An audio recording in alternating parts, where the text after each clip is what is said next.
Hi there, my name's Vince from my mate Vince, and in this video today we're going to try to fix up this PlayStation 5 DualSense controller with a really strange fault. So I bought it off eBay as faulty, but it just said faulty controller, so I didn't know what it was.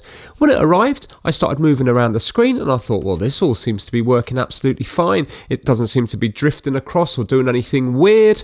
And then I thought, oh, that's annoying, because obviously I like to buy things that are faulty so I can make videos on them. I don't need another working PlayStation 5 controller. Anyway, I contacted the seller and he said, yeah, what happens is it works fine on the menu screen, but when you go into a game or YouTube or something like that, it doesn't work. And that's exactly right. So watch this. If I was to go over to media and if I was to go into YouTube, then it would just do absolutely nothing. Really strange. What could be causing that? So hold on. See, well, and you can see now, I can't press OK. I can't do anything here. If I was to get another controller and then go into YouTube and then bring this one in, it's the same thing. This thing doesn't work when I go into games or anything. So let me just show you it on a game as well. So home button works though. Games. And if I was to go into Astro Playroom, really weird. What could be causing that? Look, completely dead. But yet X works when I'm in the menu. So it's working in the menu, but it's not working in any games or apps. Now that is bizarre. So first things, let's see if we can actually update the controller. Well, it says here, wireless controller device software up to date. So I'm just going to go into it. Yeah, so it's saying it's already installed and my PlayStation 5 is up to date. So yeah, what's wrong with it? Who knows? But I have found one button that I don't think's working, and I'm wondering if the games or apps recognise that one button's not working, that maybe because it's going to ruin the experience or something, it stops it from working completely. I don't think the left L1, I don't think the left bumper here, L1, is working. Because if you watch, if I go to R1, you can see it jumps. Hold on, where am I? Oops, hold on. Right. There. Can you see R1 will take me to media, but when I go to L1 it won't take me back to games, so I've got to go up physically to games. So I'm wondering, is it just that L1's at fault and it's knocking it all out? So let's take it apart and see if we can work out what is going on with it. But certainly for me, a very interesting one. Well, it's been a while since I've taken apart one of these, but hopefully it will all come back to me.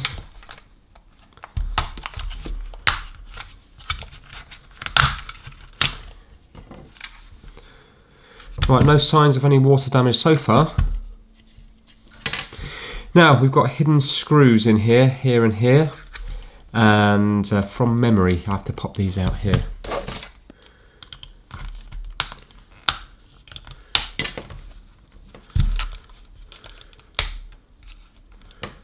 Yeah, and a screw here and here. They're just crosshead screws.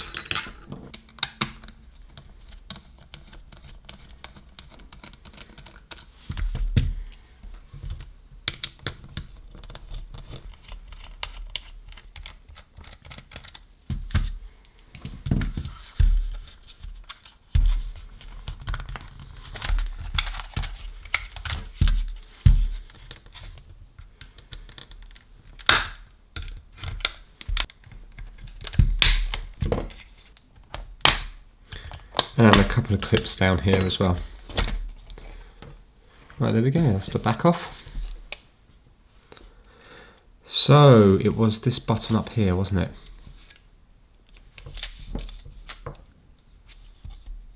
Well, I still can't really get to it. I can see the little, you know, the carbon membrane thing that you press down. But that all looks okay. I think we need to get under that.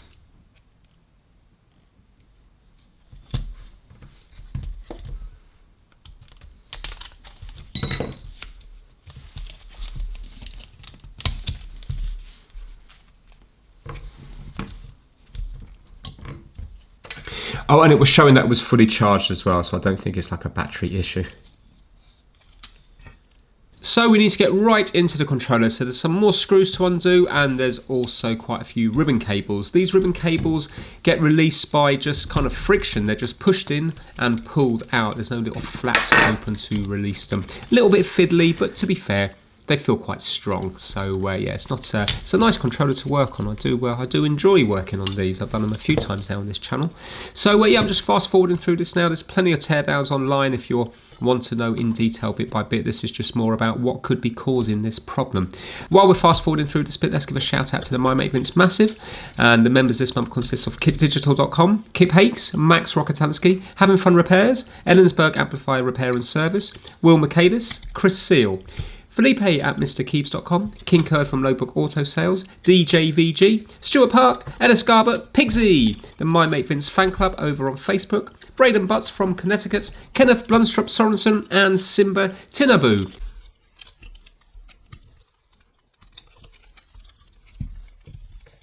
Okay, so if these contacts here are for all the face buttons, I'm thinking the problem, nice hair, I think the problem is going to be with the actual module itself, this side here.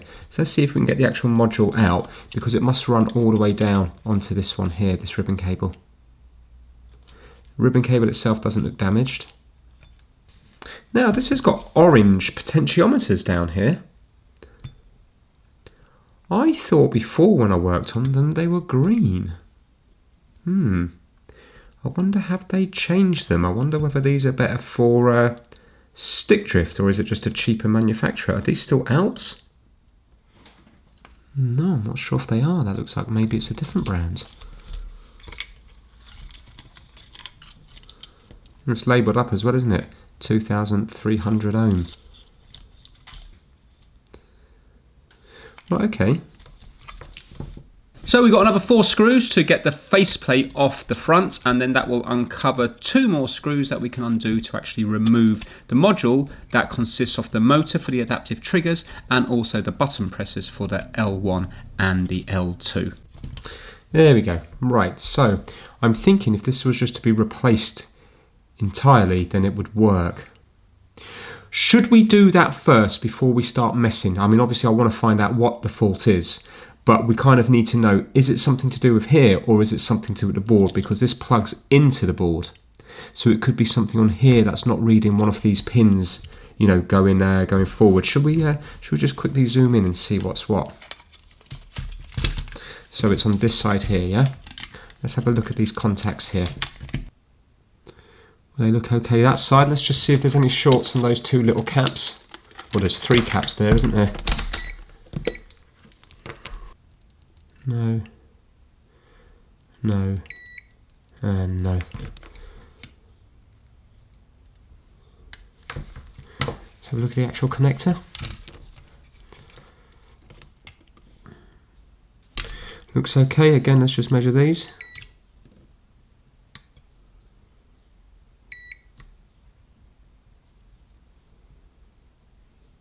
No, okay. Right, well I definitely got a spare PlayStation 5 controller, because ages ago, I think it was, let's see what chip it was. I think it was this one here that failed. And you can't buy them. So I had to, as far as I know, the rest of the board is okay, it's just the chip that's faulty. In fact, I know it is, because I think I took it off a working one just to prove the fault. Yeah, okay. Let me get one of these modules. We'll swap it over and we'll see if it starts working, and then we know we can fault find this board here. If not, we'll have to fault find this board here. This should be a real interesting one. Right, so this is the other one I've got, and yeah, it is that chip there. That's faulty. Okay, I'm just gonna quickly fast forward through all this bit until I get that module out. So what I'm doing here is taking the known good module out of this controller, so that includes the adaptive triggers, the L1 and the L2 button, and then I'm just going to put it into the faulty controller to see if the faulty controller then starts to work. This one, interestingly, does have green potentiometers on the thumbsticks, so I compare the model numbers at the back and they're both exactly the same, but they could be from different manufacturers maybe. So yeah, now I'm putting back the controller together with the good module on the inside. Let's now see if it's still faulty. If it is, we know the fault is going to be with the main circuit board. If the fault's gone, we know the fault is on the module, and we can start working out, is it the motor, is it the button, is it the little board that attaches onto the module? Let's see now if it's going to work. Right, what do you think? I think no. So, that jumps over to media. Will it jump back to games? Ah, it will. So it is the module. That's why it's so useful to have spares, because you see, you know what you're fault finding then. So now I have to fault find that module and see what it is. Let's just go over to YouTube, and now let's see if I can actually move around the place. Isn't that strange? You wouldn't think that one button would stop it from working. Yeah, look at that. How weird is that? So if L1 is not working, it doesn't do it. Or is it just that it's not communicating with that whole board there? Yeah, okay, well, interesting. Let's fault find that module and see if we can find out what's wrong with it. Right, I won't bother taking apart this one yet because we've got the faulty module here. Let's just see if anything is obvious on here. So the button is under here, and then that's the button there for the adaptive triggers. I've just put a little F here for faulty so I don't get them mixed up if I have to take them apart. So now, is there anything obvious on here? So do they both go down this ribbon cable here, I wonder?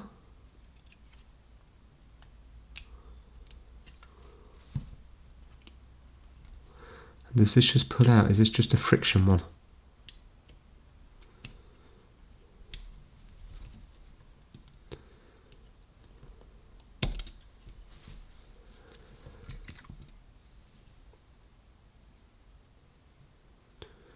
So this side is the one that's got the contacts on it.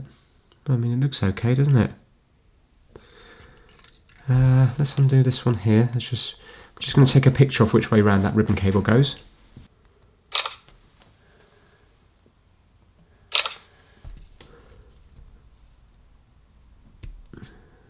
That looks perfect. Right, there's nothing wrong with that ribbon cable, is there? There's no rips, tears or anything like that. The only thing I can see is where it grips on to the other part of the board, it does seem to be all on the left hand side. Can you see the shiny bits all seem to be down the left hand side of the contacts? But they're still on the contacts. I don't think there's anything wrong with that. Let's have a look in here. Definitely no signs of corrosion or anything, is there? So, should we take it apart further? I mean, maybe it's something like this little chip here or something's failed. But we really need to get to this button up here just to make sure the button itself is okay. Maybe some liquid's been dropped in it and it's not making a contact in here or shorting out or something.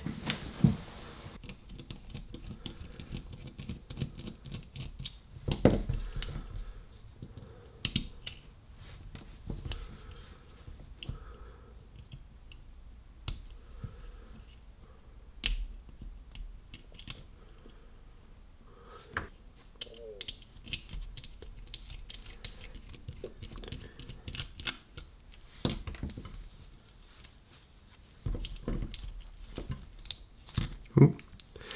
Right, okay, we've got down to the adaptive trigger part. So, oh, nice. Oh, that feels nice.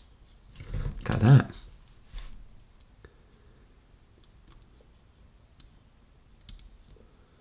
Look at the way the gear's angled onto that worm wheel.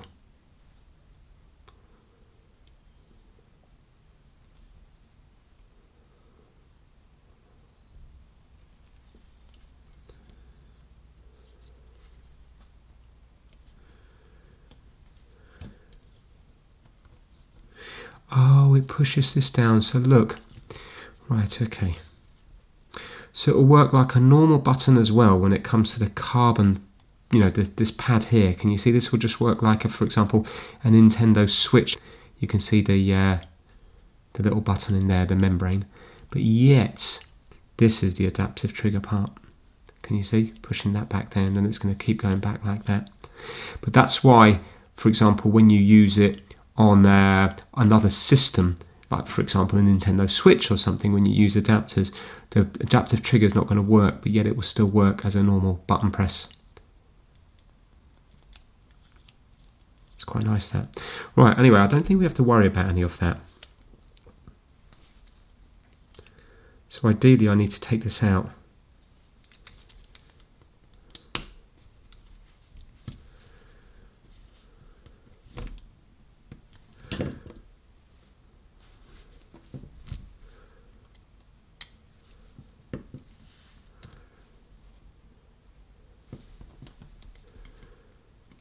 I'm getting there.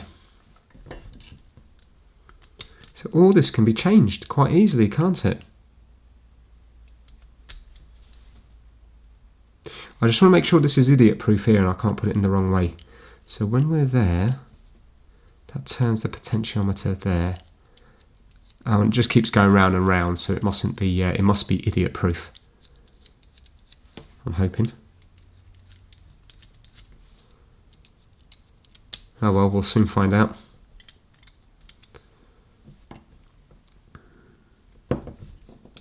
Oh, look at this, it's all coming out. You can even change the motor by undoing those two screws.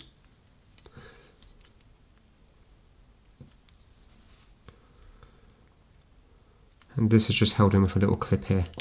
There we go. Right. Well, I presume you're just going to buy these as a whole in the future, but it's nice that you can actually change individual parts. Now, here we go. This is what I want to see here. Is this going to come out for me?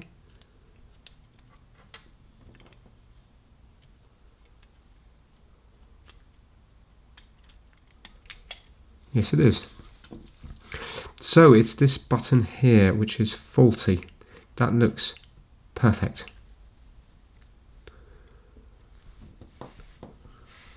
Does that look okay? I think so. I mean, I can see the lines on it, but it's shaped different than that. Can you see this is like domed and this one's flat?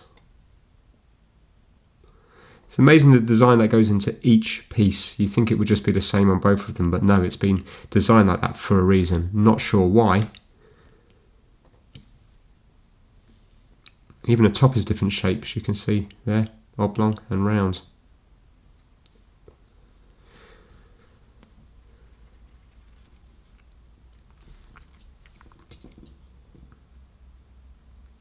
Well, I mean, I could strip down the other one and start swapping parts over and then prove whether the fault's on here or here. So swapping parts is exactly what I did. To begin with, I swapped over the main circuit board. So I unsoldered the wires to the motor and swapped over the circuit boards and then put it back together, tested it, and guess what? It worked fine. So then I thought, okay, well, the circuit board's not to blame. It must be the little flexible circuit board that has the L1 and L2 buttons up the top. So I swapped over that little flexible circuit board, put it all back together, and guess what? It works! So I thought, come on, is it one of these things where you just take apart, put back together and it works? So in this part of the video, what I'm doing is I'm putting everything that was originally on the faulty controller back on the faulty controller. And now when all the faulty parts are back together, we can test again to see what it's doing. Okay, here we go. So media, will it go back? Yes, it will. Oh, come on. Right, well, the controller is the same as it was before. Every single part, the motor, the ribbon cables, they're all the same. So yeah, I presume now it's going to work just fine in YouTube. I think what I'm going to do is I'm just going to disconnect the ribbon cable going up to this one here, see if we can mimic the same fault. Yeah, it's working. Right, let me just disconnect that ribbon cable.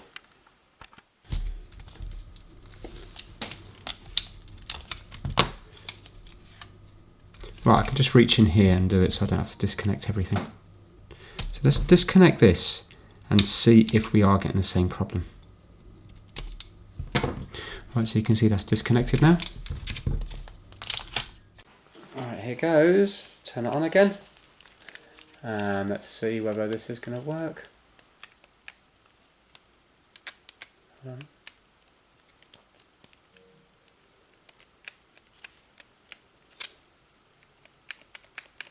No, well obviously that's, sorry, it's disconnected, it's not going to work, but let's see if we can get into YouTube.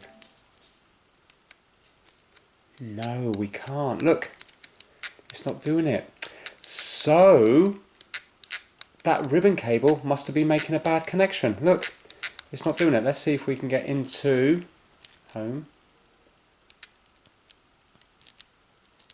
Do you know what? Let me just put some screws in it because I'm having to put a lot of force on here. Hold on. Okay, I didn't put the screws in, but I put the back in, and that kind of joins it all together. Right, so now let's go to up to games. So let's just see if it mimics what it did before. So we can go over to media, but obviously we can't go back because we got it disconnected. Now, if I was to go into YouTube now, let's see. Yeah, not working. None of these buttons are working either, which is really interesting. Go to home, and let's go up to games, and go to Astro Playroom. Feel it vibrating. I can hear the sound through here. Ah, but the sound seems to be a bit hit and miss. Oh no, it doesn't. Right, but look, again, I can't get into it. Fantastic, so we've proved what the fault is. So if that's happening on your controller, you now know that the ribbon cable that goes up to the trigger and the bumper is going to be disconnected, or yes, basically slightly loose. So I think the original problem here is it got dropped, and I reckon that ribbon cable must have just come out a fraction of a millimetre that I didn't spot because I was looking for different, just what could the fault be. And I think that's what's happened, because now we've mimicked what the original fault was by disconnecting that cable. Fantastic. Right, let me get this properly put back together, and then we'll end just to make sure it is definitely working. So this one's really interesting for me, because how on earth can a little flexible ribbon cable that goes up just to feed two carbon tracks, essentially, it's the carbon in the membrane that will short those tracks together so the controller can recognize the button presses, but it is just carbon tracks going up there. So how can they possibly have any impact? Surely when you're not pressing the button, it's the same as them tracks just not being there. So that's really confusing, how by disconnecting that it stops you from pressing button A. Why does it work in the home screen but not when you go into apps and games? Really odd. Please put it down in the comment section if you think you might know why that is. If it was the big ribbon cable that feeds the little board for this module, I could understand that, because it's feeding the motor. Maybe it needs to see the resistance from the motor. Maybe even that little chip is quite important. Maybe it's communicating with the main board to say, hey, I'm here, don't work if I'm not here. But we're not talking about the bigger ribbon cable, we're talking about the tiny little ribbon cable that goes up to feed the two buttons L1 and L2. Really, really odd. Anyway, all I have to do is put this back together just like it was originally. But of course, I've got to do the adaptive triggers, and I just want to film this bit in real time just to show you, because it might help you out if you're taking apart your adaptive trigger and you want to know how to put it back together, because you have got to line it up. So let me just show you that bit here in real time. Ah, no, I think they've idiot-proofed it by putting, can you see the way they've put the...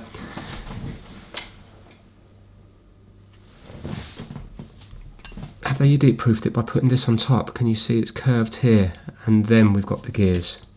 So does that mean it's impossible to do any other way? Let's see. So if I put it here, put it on, then it goes all the way up and all the way down, and it's there. Do you know what? That feels quite nice where it is there now. Let's turn it around a bit more to there. That won't go on. Turn it around a bit more. That won't go on. I think, luckily, they've idiot-proofed it. Yeah, because look, that won't turn there now. That won't go the whole distance.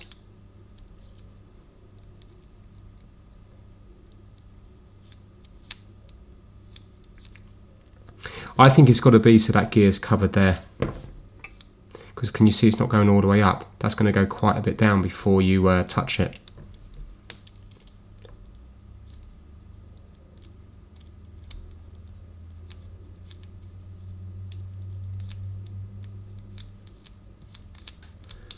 Yeah, I think it's like that there. So you put this on where the end of the smooth bit is, just before it goes to the gear. Well, we'll soon find out. I think that's it. So it's good that they did it that way, because now it knows you're going to have the whole adaptive trigger going right the way down. But of course I will test that at the end.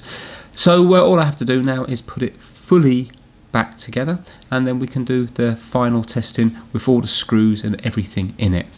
Right, so we're all back together. I just want to make sure that it's definitely working on YouTube. So first of all, you can see that I can now flick between the media and the games. So that's working fine. YouTube. Yeah, that's now working fine. And let's go back to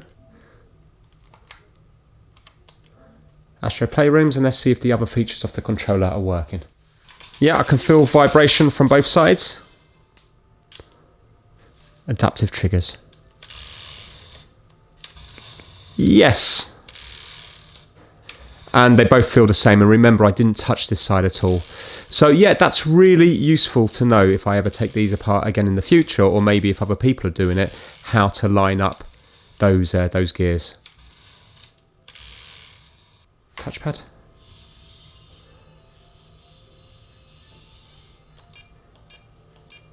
Yeah, it's working.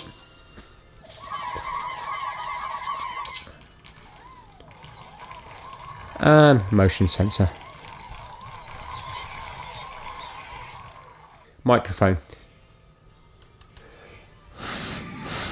Testing, testing, testing. Now let's turn it off. Testing, testing. Nothing's happening. So that's good. So there we have it. It is all working. Fantastic. So, yeah, I was slightly worried at one stage because I thought it might be an inconclusive ends, but I'm very happy now. It's something to do with that ribbon cable. When I watch the edit of the video back, maybe I'll see that it's slightly loose. If it is, I'll put it in this part of the video now. Or who knows, maybe it was just... Could it be slightly contaminated or something? Maybe there was a little bit of water or liquid damage that got in there, and just by unplugging it and plugging it in again, it's made the connection. I don't think so. I think it was dropped, and I think that ribbon cable had slightly made its way loose. Right, sorry to interrupt the video, but I'm editing it back and I'm just thinking, do you know what I wish I'd done at the very, very beginning? I wish I'd just reset the controller, because we have a little hole here and you can do a little clickable reset button on the inside, which is this little button here. Because you know what I'm thinking now? Let's say if one of the chips, for example, threw a wobbly and it wasn't recognising this, but it just needed to be reset. Maybe it was the very fact of disconnecting the battery that fixed this when I took it apart. Maybe it had nothing to do with, although the problem was here, maybe this wasn't actually faulty. Maybe it was, for example, one of the main chips that had got corrupted somehow. And by resetting it, it's then worked, because by unplugging a battery, you're essentially going to reset it. And I don't think the previous owner would have done that. And I didn't do it either. I'm not saying it is that. I'm just thinking that, looking back at the video, the ribbon cable going into here looked pretty good. So I'm wondering if it was just the very fact of taking it apart and disconnecting the battery which fixed it. So if you have this problem, if you try resetting the controller to begin with, if that fixes it, please put it down in the comments below, because then you will help other people out. I really enjoyed this video here because it's raised a lot of questions. A really strange fault to have. If you think you know what the problem is, if you think it was more the fact of just unplugging a battery that fixed it, please put that down in the comments below, because that's what I'm thinking now, rather than the fact that the ribbon cable might have been slightly loose. Because again, dropping this, is that really going to pop the ribbon cable out? It's unlikely, isn't it? So that's what I'm now thinking. I'm thinking at the very beginning, if I just reset it, it would have worked. But who knows? Either way, I've really enjoyed doing this because it was a very strange fault, and it's always good when something raises questions, because that's how we all learn. Please, if you've got any knowledge of this, if this happened to you maybe, put it down in the comments, and then it will help everybody else out. So yeah, that is it. If you enjoyed it, give it a massive thumbs up, and I will hopefully see you all very soon. Take care.